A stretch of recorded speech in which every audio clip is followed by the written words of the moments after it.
नमस्कार बच्चों, कैसे हो आप सभी। मैं आपकी हिंदी विषय की अध्यापिका सुनीता यादव आज आपको पाठ 3 का अभ्यास कराने जा रही हूँ। ठीक है, ध्यान से सुनना बच्चों, ध्यान से समझना। इस पाठ का नाम है मधुमक्खियाँ गई हड़ताल पर। तो देखिए, जैसा इसमें बताया गया है, मधुमक्खियाँ, वो तो आप सभी को पता है कि मधुमक्खियाँ क्या होती है। ठीक है, उसमें बताया गया है कि सभी मधुमक्खियाँ कहाँ पे गई हुई है, हड़ताल पर। ठीक है, तो हम आपको बताते हैं कि इस पाठ में क्या है। तो देखिए बच्चों, चांद सितारों की सैर तो आप कर चुके हैं। आइए अब मिलते हैं रानी मधुमक्खी से और जानते हैं कि सभी मधुमक्खियाँ हड़ताल पर क्यों चली गई।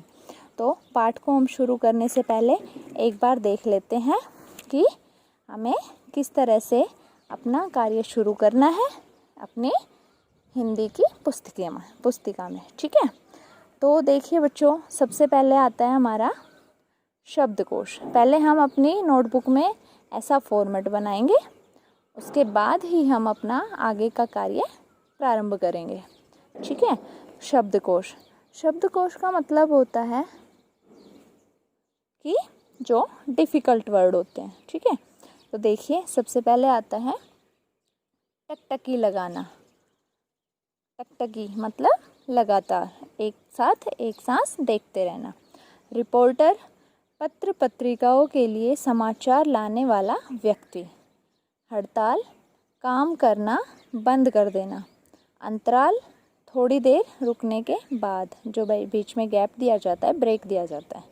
साक्षात्कार, विषय संबंधी सवाल जवाब करना। मधु, शहद। वैज्ञानिक, विज्ञान की जानकारी रखने वाला व्यक्ति। मादा, स्त्री जाति से संबंधित। परागण, फूलों का रस चूसने की प्रक्रिया। पराग क्या होता है, फूलों का रस। तो आइए बच्चों, अब हम पाठ की ओर चलते हैं। अब हमारा पाठ है मधुमक्खियाँ गई हड़ताल पर। तो देखिए बच्चों, इसमें क्या बताया गया है, पढ़ते हैं हम अपना पाठ। ठीक है, घबराए हुए गिल्लू भालू ने घर में घुसते ही टीवी पर समाचार लगाया और घर के सभी लोगों को आवाज़ लगाई। सभी लोग दौड़े दौड़े आए और टकटकी, जैसा कि मैंने अभी बताया, लगातार टकटकी, एक सांस एक नज़र से लगातार लगाकर समाचार देखने लगे। समाचार में रिपोर्टर क्या था, जो पत्र पत्रिकाओं के समाचार लाने वाला व्यक्ति होता है। खरगोश, कौन था वो, खरगोश, कह रहा था, प्यारे दर्शकों, आज हम आपको एक बेहद चौंका देने वाली खबर सुनाने जा रहे हैं। पता चला है कि चंपक वन में क्या है कि सभी जो मधुमक्खियाँ हैं वो हड़ताल पर चली गई, यानी अपना काम करना उन्होंने सबने बंद कर दिया। दूसरे वनों की मधुमक्खियाँ भी उनका साथ देने के लिए जगह जगह पर रैलियाँ निकाल रही है। क्यों, किस लिए, आपको इन सभी सवालों का जवाब देंगे हम, पर इस छोटे से अंतराल यानी छोटे से ब्रेक के बाद, कुछ समय रुककर। तब तक कहीं मत जाइएगा, हड़ताल की पल पल की खबर आप तक पहुंचाएगा आपका अपना खबर चैनल। मुझे समझ नहीं आ रहा पापा, कौन कह रहा है, घबराया हुआ गिल्लू भालू। मुझे समझ नहीं आ रहा पापा, हमेशा काम में व्यस्त यानी काम में बिजी रहने वाली मधुमक्खियों को क्या हो गया, वो अचानक से हड़ताल पर क्यों चली गई। अंतराल आते ही गिल्लू की बहन मीनी ने पापा से पूछा। किसने पूछा, ये गिल्लू की बहन मीनी ने। ठीक है, पापा ने क्या कहा, मैं भी यही सोच रहा हूँ मीनी बेटा, आगे के समाचार देखकर ही कारण पता चल पाएगा। यानी कि जब हम आगे का समाचार देखेंगे उसका कारण तो हम तभी जान पाएंगे। तभी बाहर से शोर सुनकर क्या होता है, बालकनी की ओर भागे, वो शोर आता है कोई बाहर से और वो बाहर देखते हैं। बाहर सामने के पेड़ पर इकट्ठा होकर सभी मधुमक्खियाँ बड़े जोर शोर से नारे लगा रही थी। यानी कि सभी मधुमक्खियाँ हड़ताल पर थी तो वो सारी इकट्ठी थी। यह देखकर सभी सोच में पड़ गए कि आखिर ऐसा हुआ क्या, कुछ समझ नहीं आ रहा था। आगे के समाचार सुनने के लिए सभी वापस अंदर कमरे में चले गए। ठीक है, उसके बाद समाचार में मधु रानी का साक्षात्कार। यानी आमने सामने बैठकर जो बातें की जाती है, वार्तालाप किया जाता है, वो चल रहा था। तो रिपोर्टर पूछता है, रानी जी, मैं जानना चाहूँगा कि आप अपनी प्रजा के साथ यूँ अचानक हड़ताल पर क्यों चली गई हैं। रिपोर्टर खरगोश ने रानी मधु से पहला सवाल किया। मनुष्यों के कारण। रानी ने क्या जवाब दिया? मनुष्यों के कारण। मनुष्यों के कारण, ये क्या कह रही हैं आप? रिपोर्टर खरगोश ने बड़ी हैरानी से पूछा। क्यों, उनके कारण क्यों? जी हाँ, हम उनसे पूछना चाहते हैं कि जब हम उनकी इतनी अच्छी दोस्त हैं तो वो हमारे दुश्मन क्यों बने हुए हैं। दोस्त, दुश्मन, आखिर आप कहना क्या चाहती है? रिपोर्टर को कुछ समझ नहीं आ रहा था।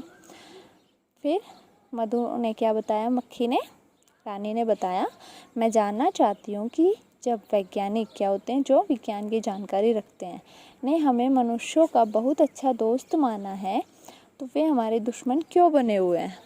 आप और मनुष्य दोस्त, पर कैसे? वे तो आपके डंक से डरते हैं और आप कह रही हैं कि आप दोस्त हैं। आप ज़रा गौर से सुनिए। रानी कहती है, सभी मधुमक्खियाँ डंक नहीं मार सकती, केवल मादा मधुमक्खियाँ ही डंक मारती है। मादा होती है जो स्त्री जाति की होती है, केवल वही डंक मार सकती है, यानी वही काट सकती है। और वे तभी करती है जब वे खतरे में होती है, यानी उनको डर लगता है कि मनुष्य हमें चोट पहुँचाएंगे। परंतु फिर भी आप उनकी दोस्त कैसे हुई? रिपोर्टर ने पूछा। हमारी वजह से ही तो मनुष्य जीवित है। अगर हम फूलों के पराग यानी फूलों का रस चूसने का काम न करें तो परागण नहीं होगा, यानी फूलों के रस चूसने की प्रक्रिया नहीं होगी। ठीक है, उसके बाद परागण नहीं होगा तो फूल फल नहीं लगेंगे। और इस तरह जितनी हानि शाकाहारी कौन होते हैं? जो साग सब्जी खाने वाले होते हैं, और मांसाहारी जो मांस खाने वाले होते हैं। शाकाहारी व मांसाहारी पशुओं को होगी उतनी ही मनुष्यों को भी होगी। सोचिए तो ज़रा। यह तो बड़ी गंभीर बात है, रिपोर्टर ने खरगोश ने कहा। मधु रानी आगे बोली, आज मनुष्य फसलों को बचाए रखने के लिए, कीटों को मारने के लिए जिन खतरनाक दवाइयों का इस्तेमाल कर रहे हैं, अपने आराम के लिए मोबाइल जैसी तकनीकियों का प्रयोग कर रहे हैं, उनका हम पर बहुत बुरा असर हो रहा है। कुछ देशों में तो इन्हीं वस्तुओं के कारण हमारी संख्या न के बराबर हो गई है। ऐसा कब तक चलेगा? हमें जवाब दीजिए। ये भी सही बात है, क्योंकि आजकल खेतों में आप भी देख रहे हैं कि कितनी दवाइयाँ यूज़ की जा रही हैं, है ना। रानी मधु का साक्षात्कार सुनकर सब बहुत परेशान हो गए। गिल्लों ने दुखी होकर पापा से कहा, अब क्या होगा? अगर ये काम पर नहीं जाएंगे तो शायद हमें शहद खाने को नहीं मिलेगा। हाँ, सही कहा, अगर ये मधुमक्खियाँ यूं ही हड़ताल पर बैठी रहेंगी तो हमें शहद और मनुष्यों को फल सब्जियाँ नहीं मिल पाएंगी। पता नहीं अब क्या होगा, पापा ने कहा। 2-3 दिन मधुमक्खियाँ हड़ताल पर बैठी रही।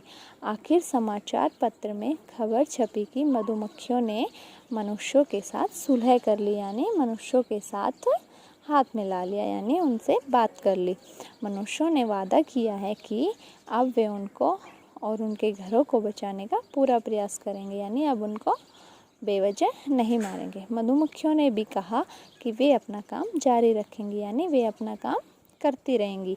यह खबर सुनकर गिल्लू बहुत खुश हुआ और बोला, ये मधुमक्खियाँ कितना काम करती है, हम इनकी मेहनत को देखकर भी अनदेखा कर देते हैं। हमें पता ही नहीं कि मधुमक्खियाँ भी हमारे काम आती है ना, नहीं पता ना। लेकिन हाँ, तो ये हम सबकी देखी अनदेखी दोस्त हैं। सबने गिल्लू की हाँ में हाँ मिलाई।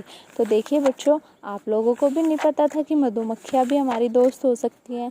तो हमें किसी भी पशु पक्षी, जानवर, कीट पतंगों को हमें नुकसान नहीं पहुंचाना चाहिए। इस पाठ का मतलब क्या है कि हमें कोई भी जो पशु पक्षी हमारे आसपास रहने वाले कीट पतंगे हैं, जब तक वो हमें नुकसान ही नहीं पहुंचा रहे तो हम उनको नुकसान क्यों पहुंचाएं। हाँ बेटा, तो इस पाठ का मतलब यही है कि हमें सबको अपना दोस्त समझना चाहिए, ठीक है, क्योंकि जाने अनजाने में वो सब भी हमारी सहायता करते हैं, ठीक है।